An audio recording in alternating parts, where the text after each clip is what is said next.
ইসলামের সবচেয়ে উত্তম বিষয় হচ্ছে, উত্তম আমলের নাম হলো মানুষকে মেহমানদারি করানো, মানুষকে খাবার খাওয়ানো, অপরিচিত এবং পরিচিত মানুষকে সালাম প্রদান করা। ইসলামের উত্তম বিষয় হচ্ছে, ইসলামের সবচেয়ে উত্তম আমল হচ্ছে মানুষকে সালাম দেওয়া। বলুন কি দেওয়া? যারা মানুষকে সালাম দেয় তাদের ভিতরে অহংকার থাকে না। যারা মানুষকে সালাম দেয় তাদের সাথে তার শত্রুর সাথে বন্ধুত্ব সম্পর্ক স্থাপন হয়। একজন মানুষ আপনার উপর অসন্তুষ্ট, এই পদ্ধতিতে গ্রহণ করেন, খুব সহজে তার সাথে আপনি বন্ধুত্ব স্থাপন করতে পারবেন। ওই মুসলিম শরীফের হাদিসের ভিতরে আছেন, নবী করিম সাল্লাল্লাহু আলাইহি ওয়াসাল্লাম বলেন, লা তাদখুলুল জান্নাতা হাত্তা তুমিনু, কোনো মানুষ জান্নাতে যাবে না হাত্তা তুমিনু, যতক্ষণ পর্যন্ত না সে ঈমানদার না হবে, ঈমান না আনবে। তাহলে জান্নাতে যাওয়ার জন্য এক নম্বর শর্ত কি ভাই? ঈমান আনা। ওয়ালা তুমিনু, নবীজি বলেন ততক্ষণ পর্যন্ত মানুষ ঈমানদার হতে পারবে না। হাত্তা তাহাব্বু ওয়ালা আদুল্লুকুম আলা শাই, যতক্ষণ না পর্যন্ত মানুষের সাথে বন্ধুত্বের সম্পর্ক না থাকবে, এক মুসলমান অপর মুসলমানকে ভালো না বাসবে, এক প্রতিবেশীকে ভালো না বাসবে, তাদের সাথে সুন্দর ব্যবহার না করবে, ততক্ষণ পর্যন্ত সে ঈমানদার হতে পারবে না, মুমিন হতে পারবে না। আর মুমিন না হলে জান্নাতে যেতে পারবে না। নবী করিম সাল্লাল্লাহু আলাইহি ওয়াসাল্লাম বলেন, ইযা ফাআলতুমু তাহাবাবতুম, আমার সাহাবীরা, আমি কি তোমাদেরকে এমন একটি পদ্ধতি বলে দিব, এমন একটি ফর্মুলা বলে দিব, যে পদ্ধতি গ্রহণ করলে, যেই পথকে অনুসরণ করলে তোমরা এক ভাই অপর ভাইয়ের সাথে খুব সহজে বন্ধুত্বের সম্পর্ক গ্রহণ করতে পারবা, এক ভাই অপর ভাইকে খুব সহজে ভালোবাসতে পারবা। সেই পদ্ধতিটা কি? নবী সাল্লাল্লাহু আলাইহি ওয়াসাল্লাম বলেন, আফসুস সালাম বাইনাকুম, তাহলে তোমরা এক ভাই অপর ভাইকে সালাম দাও। কি দাও? সালামের মাধ্যমে আপনার ভাইয়ের সাথে আপনার বন্ধুত্ব স্থাপন হবে, আপনার শত্রুর সাথে আপনার বন্ধুত্ব স্থাপন হবে। যদি এই বিষয়টা যদি বিশ্বাস না হয়, আজকে আপনার যে শত্রু আছে তাকে সালাম দিবেন, মসজিদ থেকে বের হয়ে আপনার শত্রুকে আপনি সালাম দিবেন, দেখবেন আপনার ভিতরে একটা প্রশান্তি তৈরি হয়। সে যদি সালামের উত্তর নেয় তাহলে সাকসেস, সে আপনার প্রতি সন্তুষ্ট।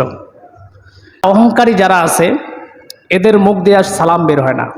যারা অহংকার করে, তাদের ভিতরে হিংসা লালন করে, এরা মানুষকে সালাম দেয় না। আপনি দেখবেন, খোঁজখবর নিয়ে দেখবেন, একটু বিবেক খাটিয়ে দেখবেন, যার ভিতরে অহংকার আছে সে মানুষকে কোনোদিন সালাম দিবে না। যে ব্যক্তি সালাম দিবে মনে করবেন তার ভিতরে অহংকার নাই, সব সময় সালাম দিবে। এই জন্য নবী করিম সাল্লাল্লাহু আলাইহি ওয়াসাল্লামের এই ফর্মুলাটা অবলম্বন করা যাবে তো ইনশাল্লাহ, অনুসরণ করা যাবে। নবী সাল্লাল্লাহু আলাইহি ওয়াসাল্লাম শিখিয়ে দিয়েছে, তোমরা মানুষের সাথে যদি বন্ধুত্ব সম্পর্ক স্থাপন করতে চাও, এক মুসলমানের সাথে, তাহলে বেশি বেশি সালাম দাও। সালাম দাও, সালাম দিলে অহংকার চলে যাবে, বন্ধুত্ব সম্পর্ক স্থাপন হবে। আর একটা হাদিস দেখি, সহিহ বুখারী হাদিসে উল্লেখিত আছে, সালাম নবী সাল্লাল্লাহু আলাইহি ওয়াসাল্লাম, একদিন এক ব্যক্তি নবী করিম সাল্লাল্লাহু আলাইহি ওয়াসাল্লামের নিকট আসলেন, এসে কি করলেন? আইয়ুল ইসলামি খায়রুন, নবী সাল্লাল্লাহু আলাইহি ওয়াসাল্লামকে জিজ্ঞাসা করেন, ও নবী, ইসলামের কোন বিষয়টি সবচেয়ে উত্তম? নবী করিম সাল্লাল্লাহু আলাইহি ওয়াসাল্লাম উত্তর দিলেন, ওয়ালা তুতঈমুত তুআমা ওয়া তুকরিউস সালামা আলা মান আরাফতা ওয়া মান লাম তারিফ। ইসলামের সবচেয়ে উত্তম বিষয় হচ্ছে, উত্তম আমলের নাম হলো মানুষকে মেহমানদারি করানো, মানুষকে খাবার খাওয়ানো, এবং অপরিচিত এবং পরিচিত মানুষকে সালাম প্রদান করা। তাহলে ইসলামের উত্তম বিষয় হচ্ছে, ইসলামের সবচেয়ে উত্তম আমল হচ্ছে মানুষকে সালাম দেওয়া। বলুন কি দেওয়া? যারা মানুষকে সালাম দেয় তাদের ভিতরে অহংকার থাকে না। যারা মানুষকে সালাম দেয় তাদের সাথে তার শত্রুর সাথে বন্ধুত্ব সম্পর্ক স্থাপন হয়।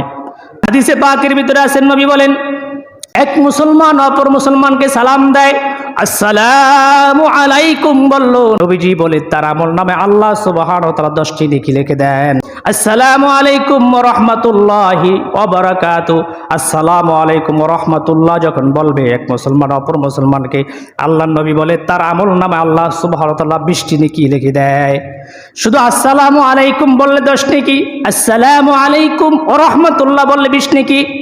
আল্লাহ হাবিব সাল্লাল্লাহু আলাইহি ওয়াসাল্লাম বলেন, আসসালামু আলাইকুম ওয়া রাহমাতুল্লাহি ওয়া বারাকাতুহু পর্যন্ত যদি কেউ বলে তার আমল নামে আল্লাহ সুবহানাহু ওয়া তাআলা 30টি নেকি লিখে দিবেন।